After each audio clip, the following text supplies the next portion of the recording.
introduce it. Lights, camera. Hi, my name is Summer and this is Freya and we're from the Bondi Beach Splice Savers and today we're interviewing Peter. So my role today is I'm the host really because I work here at the museum, so welcome everybody. The first activity that we did together with the whole group was in a part of the museum that my team and I look after, and that's called the lab.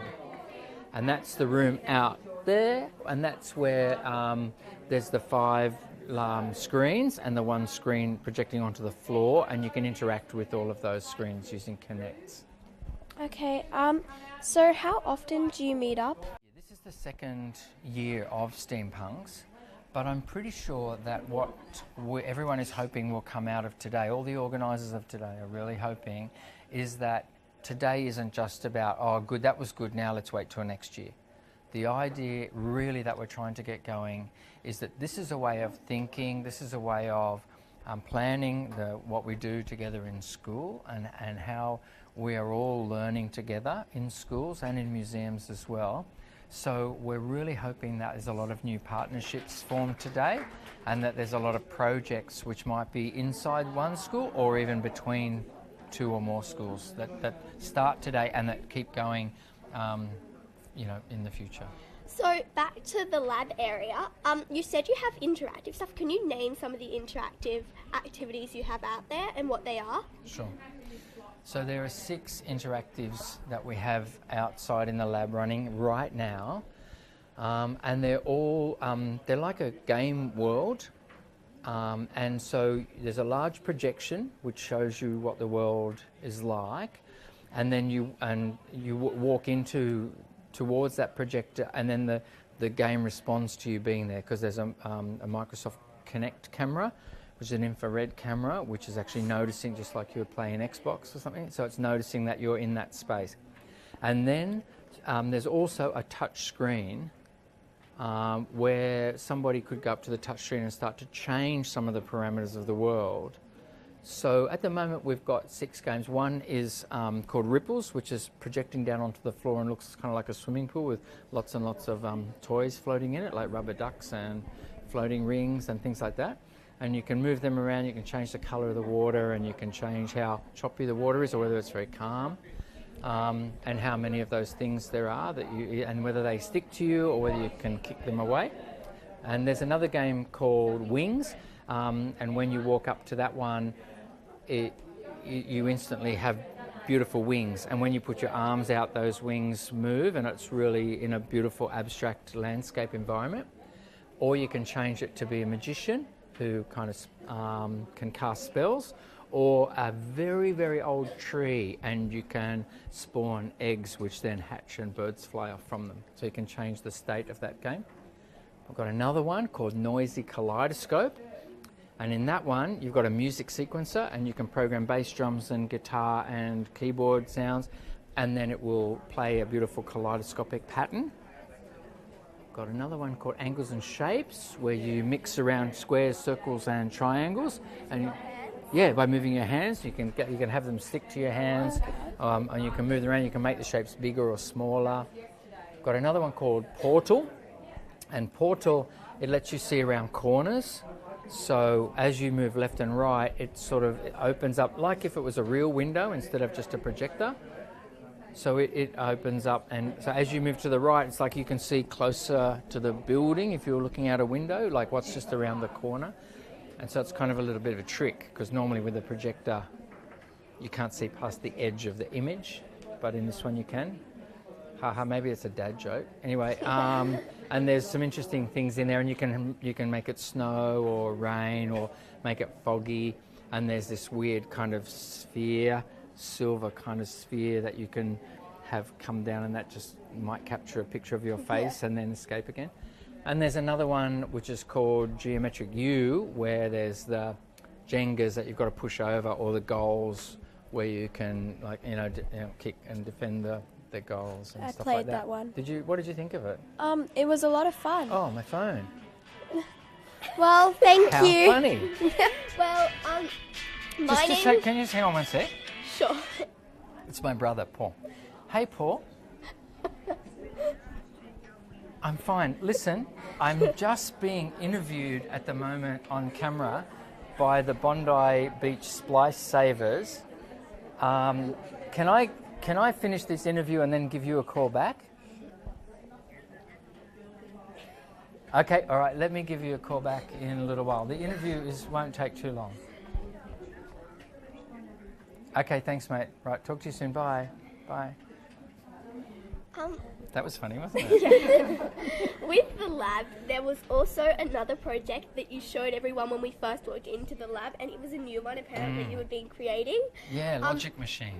Can you explain a bit more to us about Logic Machine? Well, yeah, I'd love to. So Logic Machine, so the room that I was just describing the experiences, the 6 interactive experiences, which is called the lab. So if you can imagine a large rectangular room where we've got 6 screens all around the room. It's kind of like that. And so because today was all about STEAM, so part of what we think about when we think about STEAM is inventing, problem solving, working collaboratively, those kinds of things. So we thought, what would be and happening just over in the other room at the moment is they're looking at Automata and Rube Goldberg machines. Okay, so Rube Goldberg machines, like maybe you've seen in real life or maybe in movies, those dominoes where they set up thousands and thousands of dominoes into a beautiful, intricate system, and then have you seen I've always wanted to try that. Yeah, I've wanted to do that too, actually. So then someone finally has the job of actually pressing the first domino, and then you watch all of the patterns and all that stuff. So that's an example of a Rube Goldberg machine. But they always just spill over whenever I do them. By 5, crash. Then I do 10, crash, and it never works. So how do they get, because some of them have got like thousands. I know. Yeah. I think it's just a whole bunch of teamwork and working together. And maybe there are no little brothers or sisters Yeah. there as well. So Rube Goldberg machines. Automata also are simple mechanical machines. Okay, so over there at the moment they're using cardboard and skewers and rubber bands and all kinds of recycled materials from reverse garbage. They're trying to make a bird, and the bird's wings can flap.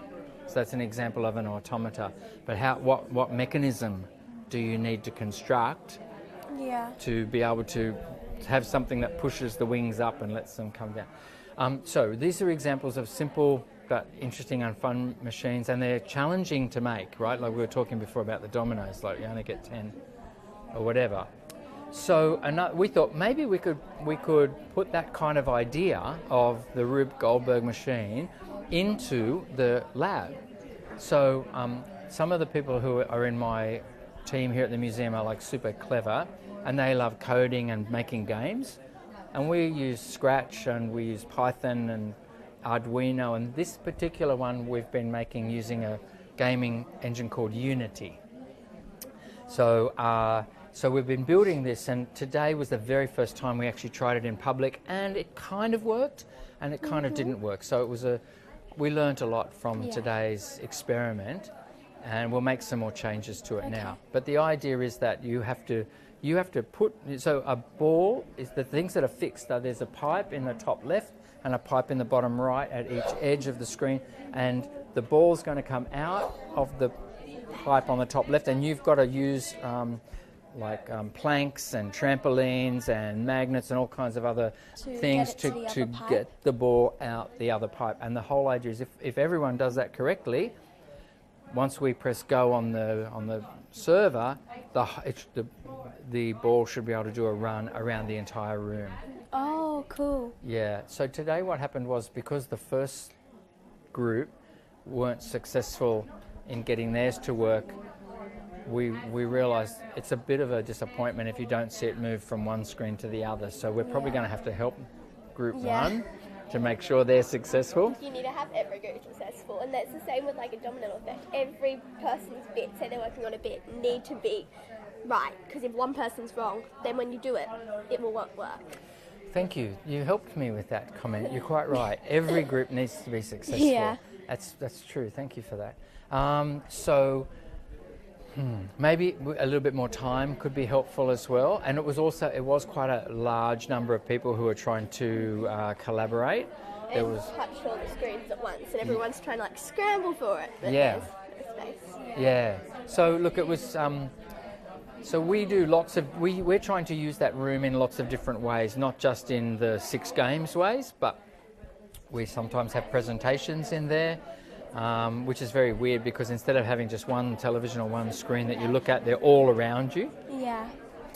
and we think that's kind of fun. Yeah. Yeah. Well, thank you. It's been a pleasure interviewing you. My name's Freya. This is Summer. And thank you. My pleasure.